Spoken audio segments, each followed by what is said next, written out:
Hello, everyone, and welcome to Credit Chat Live, the Credit Verse, where we talk about everything in the universe of credit. I'm Rod Griffin, Senior Director of Consumer Education and Advocacy for Experian. Financial success is dependent on having access to a broad range of financial resources and low-cost credit, yet many in our society don't have either. Being included in the financial system is essential, but it can be difficult to achieve. Joining me today to talk about financial inclusion, what it is and why it's so important, is Gordon McNeil, president of TGR Foundation, a Tiger Woods charity. Gordon leads the charity as it continues its mission to empower students to pursue their passions through education. A native of California, he comes to the foundation, with more than 25 years of experience in business and education. Prior to joining TGR Foundation, he spent 19 years at Sage Hill School in Newport Beach, California. We were talking a little bit before, and I let him know how thankful I am of his service as an educator and the challenges and how thankless that can seem sometimes. Most recently served as head of school and then president for the past 12 years.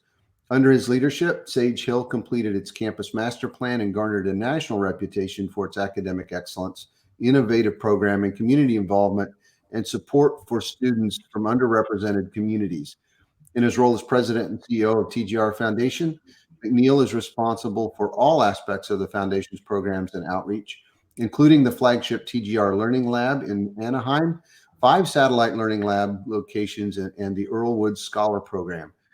The foundation also operates signature fundraising events, including 2 PGA Tour tournaments. So it sounds like I need to dust off my golf clubs and practice a lot. And McNeill is also the chair of the board of Giving Back to Kids. He currently sits on the board at St. Mary's School and serves on the UC San Diego Athletic Kitchen Cabinet. Gordon, thank you for joining me today and for all of the work you do. As we were talking just before we started and discussing your work with kids in underserved communities, and I think that's such an important tie to financial inclusion and what it's all about. Tell me more about that, because I think, if we're teaching our kids and helping them understand personal finance, which is kind of where I live and work, and a lot of what you do, it also goes back to their parents and to their families and can help everyone. So tell me more about what you're doing there, the work you're doing, why it's so important. Yeah. Number one, thank you for having me. And when you lay all that stuff out, that the last 25 years, I'm like, man, no wonder why I'm so tired. A lot going on, but I wouldn't have it any other way. I think the question that you just asked is the right one. I was fortunate when I left the business world to begin my educational career at the age of 28. Shortly thereafter, in my 31 years old, I landed at Sage Hill School. It was brand new. And, I was in heaven. You have these kids who are very focused and dedicated. The school has a mission to really bring in underrepresented students and work with them as well. But what I noticed after, maybe 8 years there, and then I became the head of school and president, where the responsibility became mine, was, in spite of giving all these kids these great opportunities, it still wasn't equitable. And what I mean by that is that, we had a very affluent demographic, and then we had a demographic that was below the poverty line, and very little in between. It's just the nature of schools nowadays with the way financial aid works and things of that nature. You get this barbell effect. And it was really clear to me that if you were in the affluent group, you had the education happening on campus, everything was relatively equal. But where it shifted were the things that were happening outside of school. So you mentioned a few things around financial literacy or understanding financial markets. Those are fairly common conversations that take place around a dinner table if your mother or father, works for, a financial institution or a corporate Fortune 500 company. They're talking about leveraging. They're talking about moving money. They're talking about assets. They're talking about, networking and opportunities to engage. If you're in a home where the mother or father might be new to the country, might be struggling to get by, they're typically not having those conversations. They're in a working environment that's different. And so, there's an opportunity gap that starts forming from a very young age. And it's the opportunity, it's just access to knowledge, access to information, access to opportunity. So, after 20 years at Sage Hill School, I started looking around and thinking to myself, like, am I doing enough? Because there's a group of the majority of our students at Sage Hill, whether I existed or not, we're going to have opportunity and access. Well, is there a place where I could go where there could be more opportunity and access to be built up and given? And the TGR Foundation presented itself. It's a long story. I won't get into it, but I jumped at the opportunity because the entire population we serve is underrepresented. And, there's a seismic difference between the haves and the have-nots.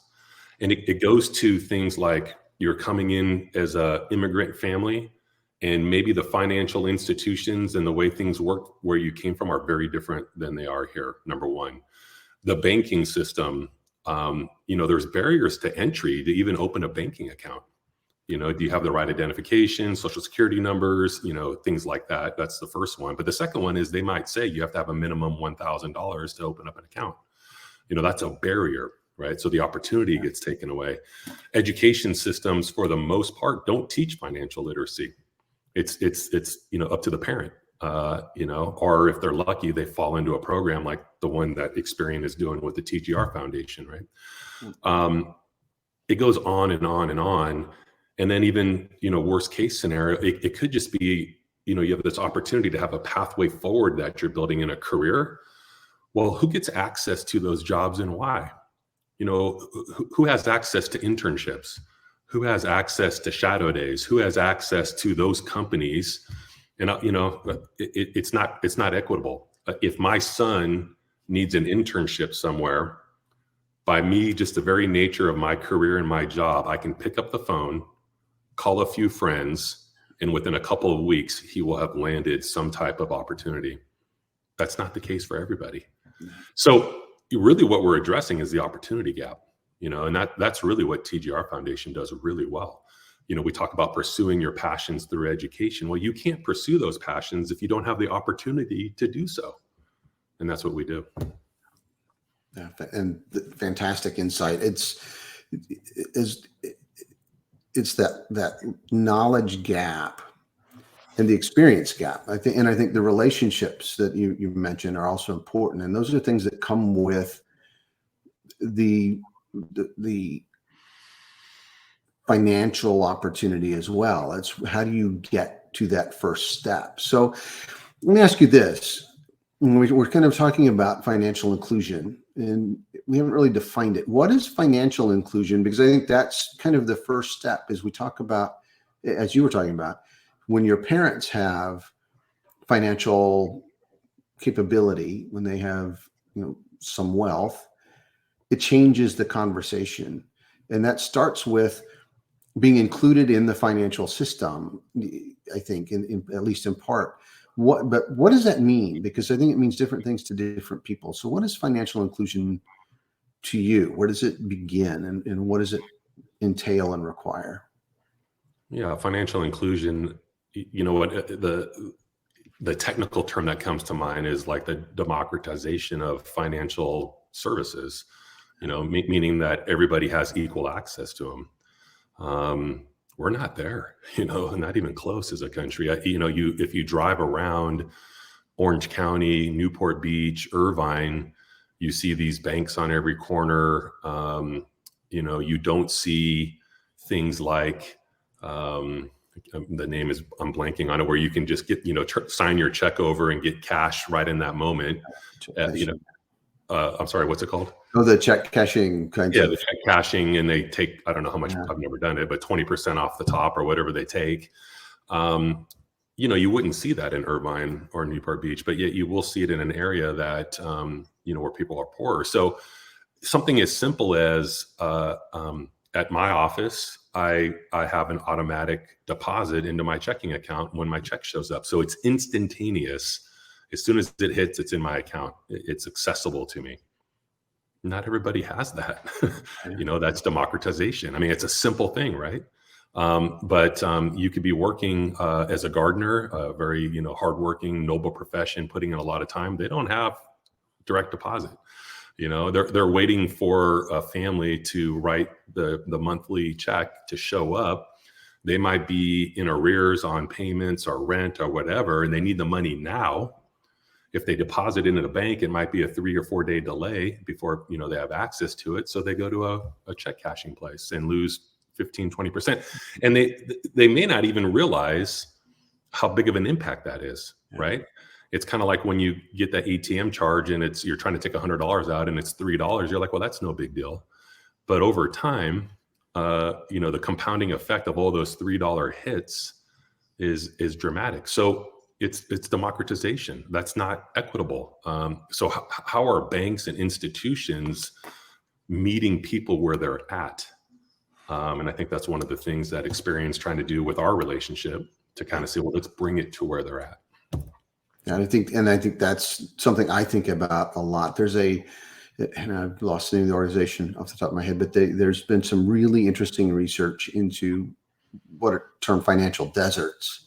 And you kind of touch on that when you can look at maps that have overlaid communities with the presence of physical banking outlets, and as opposed to check cashers or payday lenders.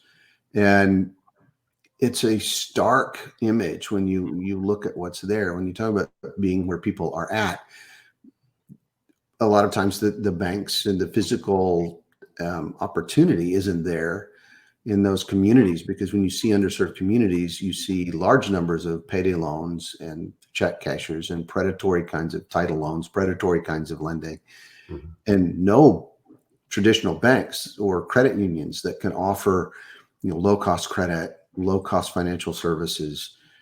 And so they're just not there to walk into and get help. The other thing I think is interesting in conversations I had is banks are intimidating and can be. And I've talked to people who've said, yeah, when you walk into a payday lender, for example, it's like walking into McDonald's, because you have your menu and you pick what you want. When you walk into a bank, there's this big empty room with people at a counter, this big wooden edifice at the other end, and nothing that tells you what you're doing, and you don't know what questions to ask, and you have to cross this big empty room to talk to someone, but you don't know where to start the conversation. So I think that's just an interesting kind of reality too, that we don't think about underserved communities. Do you have those conversations with kids or with parents about where to start that relationship? How do we begin to have that financial conversation? Yeah, you and I were talking before the call. I mean, there is this really neat thing that can happen in these populations that we're serving, that all they need is the opportunity, right? But if we get in front of the student, believe it or not, and educate the student, and by the way, it's got to be done consistently over a long period of time.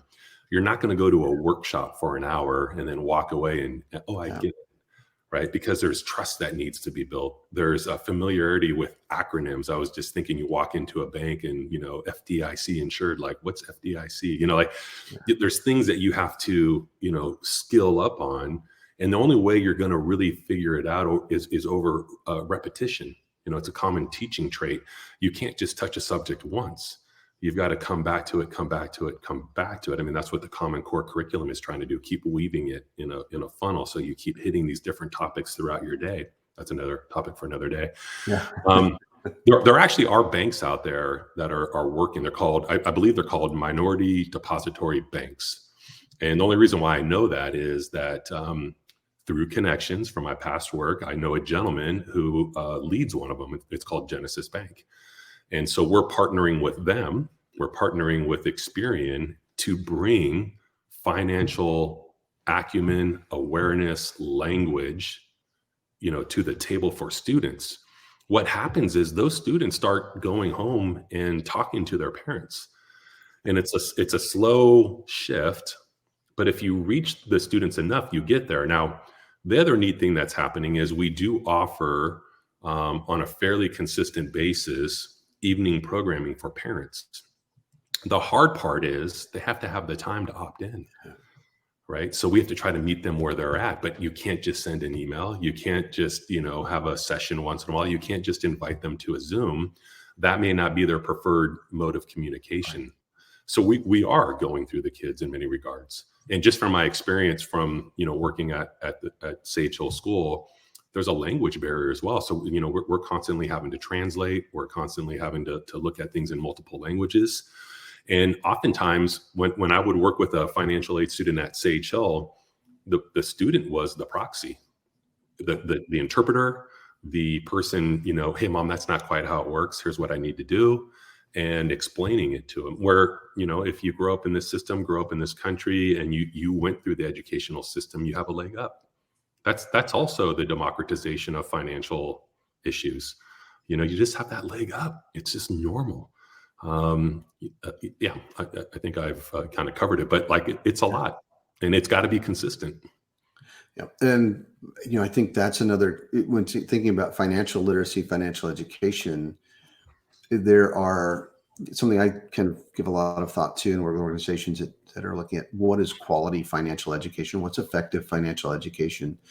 And, so there are people who say it doesn't work. And I think you're touching on really the key is that it has to be repetitive. It has to start early, and it has to be kind of consistent.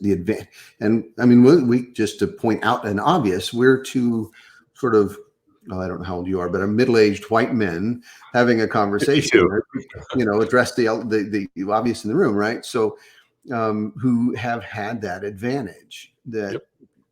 Talking about banking was normal. And finances was normal. Now, wasn't the best source of education in my family. I always tell people, my parents had divergent views on things like credit cards. My dad thought credit cards were evil, and my mom thought they were a gift from God, and it sued neither one of those. I had to figure that out later in life. But how do we, think about those barriers? It's things we don't think about. I've had the privilege of talking to people and working with organizations like yours who work with people who truly don't have that leg up every day, and have some insight into what I wouldn't otherwise know or think about as barriers. Are there things you hear? You've kind of touched on a couple, that just awareness of the system. Yeah. What other kinds of things? Language. I mean, are there other things that come to mind that that we wouldn't think about, and including the royal we, in that thought? Well, there's one other category that we didn't touch on in terms of consistency and making sure that you're present with the student, and that there's a big issue with trust. Yeah. Right. So the beautiful thing we have at the TGR Foundation is that our educators are working with students in a variety of different ways. We don't just do financial literacy. We do STEM education. We do college and career preparation. We do professional development for educators. The goal there is to build trust within a community so that you have the opportunity to reach these students, because without trust, you're not going to get anywhere. Yeah.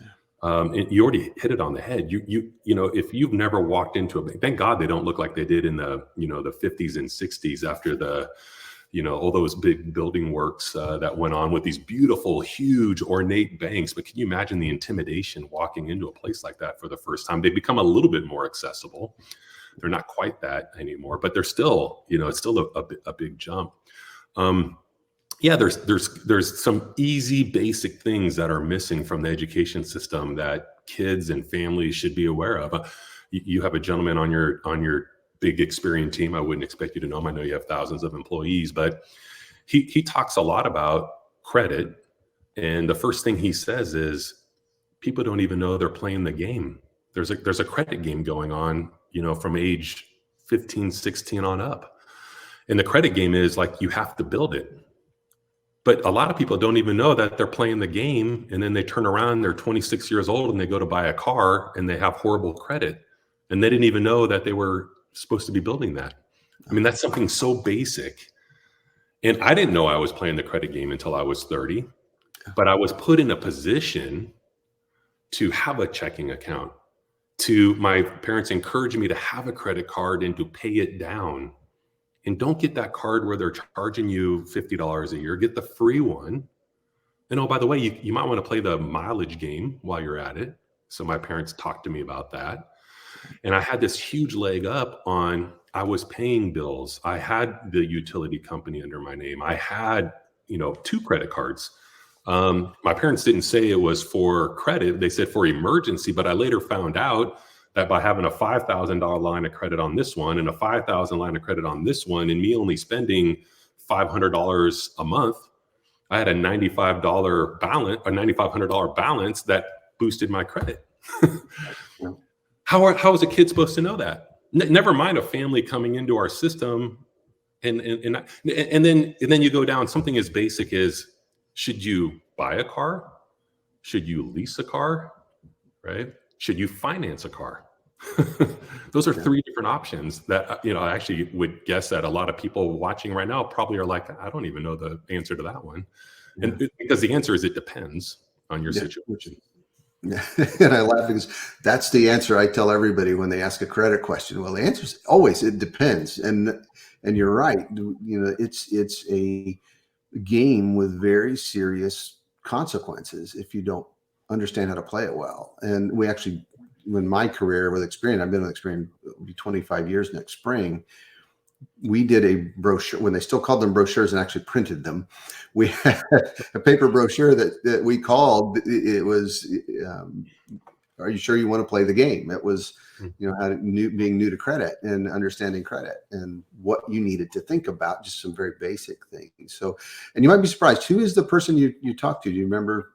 John was his first name. He built this, you guys have this John app. Hayes. Yeah, that's right. Yeah, John, he's phenomenal. Yeah. And I do know John, and he Brilliant. actually had a startup that right. Experian acquired. And so brilliant guy, and does some really cool stuff. So you guys have a platform right now that he's building or built. I've seen the beta of it, and it walks students through an exercise, and they have to make decisions. And based on those decisions, their credit fluctuates. And the decisions are real world decisions. Like your friend, borrows money from you, and, you decide to give it to him, and, you pull it out of your bank, and it has this impact. And as a result of a real scenario that a kid might face, they learn about credit. Yep. And I think that's, we talk about financial literacy and what works. And I think, I've had conversations with people and, said, if the philosophy is you get a 1-hour class and it's done and you can't pass the test, and, when you take it again 6 months later, if that's the standard, I probably should have skipped every other class I took, especially like trigonometry and chemistry, because the same thing would happen. That's not the right measure especially for personal finance. It's about lifelong learning, and it's about knowing, hey, there was something I had in school, and I remember this piece now that it's 20 years later, I'm buying a house, that I need to think about.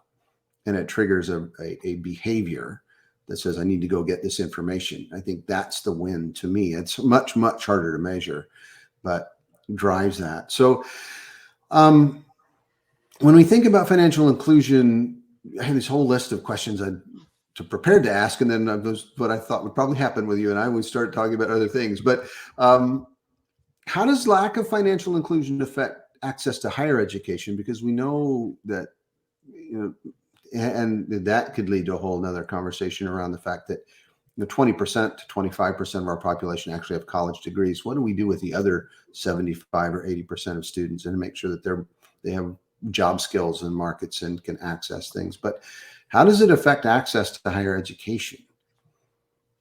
I mean, look, financial inclusion, if a family is fortunate enough to have the ability to understand finances, starts saving at a young age, has the luxury of looking into a 529 savings account that, with some very beneficial tax implications. I'm talking about pretty lofty things here, right? Yeah. Maybe has a 401k or a 403b or another, type of investment arm. Without having financial inclusion at a young age, those families are going to be lacking the opportunity to even pay for college if they get to it. Possibly, maybe not even being able to qualify for financial aid because they may not have the statements and the tax documents that they need to apply. It's complicated, really complicated. The number one asset that anybody has in terms of financial security is your age. If you start young, the compounding effect of it is unbelievable. But how many people are thinking about it when they're 21 years old? Nobody. I had my first 401k, my first job, 22 years old. So I'm 52, 30 years of compounding impact on that. Like, I'm going to be okay in retirement. I did the same thing. As soon as we got married at age 27, I started a 529. Every time we had a kid, another 529. Parking a little bit of money with some of the tax savings and the way it gets, pushed down the road and things of that nature allowed the money to grow before, I got hit on any tax situation. So financial inclusion is so complicated because of all the different factors. And then you said something about school. I'm not even so sure there should be a financial literacy course at every school that everybody takes for one semester, because the problem is you look at it in that one semester, then you don't use it till 30 years later. Now you might be, oh yeah, I remember that. And then that helps you. But it's even better, and this is where it's very difficult in the education system, if it's woven into every course that you do. So if you're taking an economics course, you're talking about money in such a way that it implants it. You might be doing a history lesson and you might be talking about a treaty or the Louisiana Purchase. There was financing going on.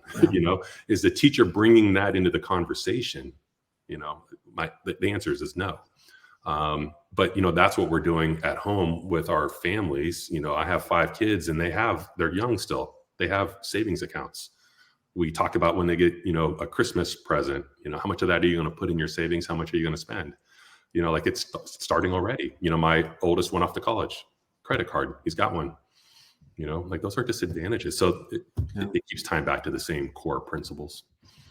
Just repetition over and over and make it part of your daily conversation, which is easy for us to talk about, but not so much for a family that's truly living paycheck to paycheck, that they're getting paid and use that money to put food on the table for their families Friday, and then they're working again to do that the next week. There's no breathing room, and that's the huge challenge. And when I talk to people too, it's if you have some financial knowledge, which leads to some financial wealth, and you're able to make different decisions. And it's hard. So what are we, experience working with TGR Foundation, and we're doing a lot at Experian because we're really focused on things underserved or marginalized communities, and how do we give them that leg up? How do we create tools and resources and relationships that let them, for us, our focus, of course, is primarily